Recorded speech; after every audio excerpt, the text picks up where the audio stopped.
नमस्कार, रणविराज किचनमध्ये आपलं स्वागत आहे। आज मी बनवणार आहे मराठी रेसिपी झुणका भाकर।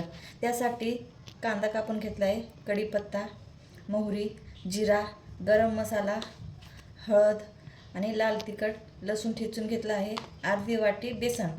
चला सुरुवात करूया।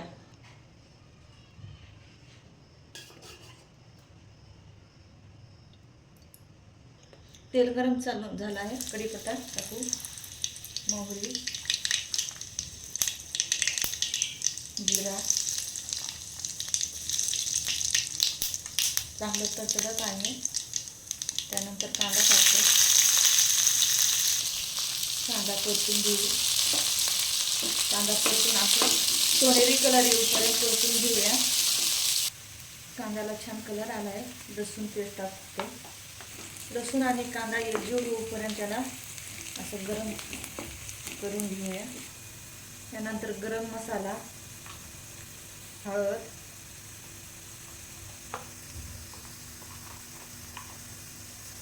लाल तिखट, चवीपुरतं मीठ। मसाला पूर्ण एकजीव झाला आहे। याच्यानंतर मी अर्धा ग्लास पाणी टाकते,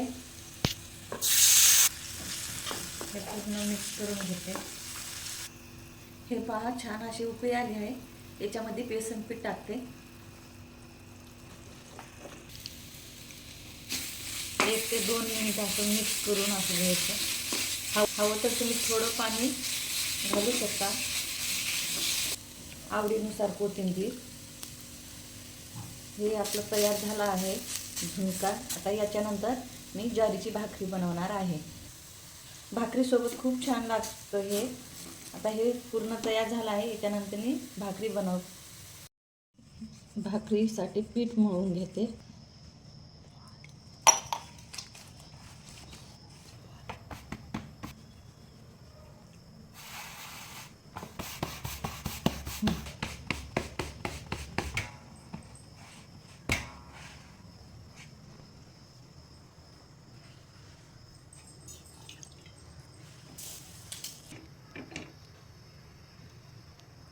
भाकरी तयार झाली आहे।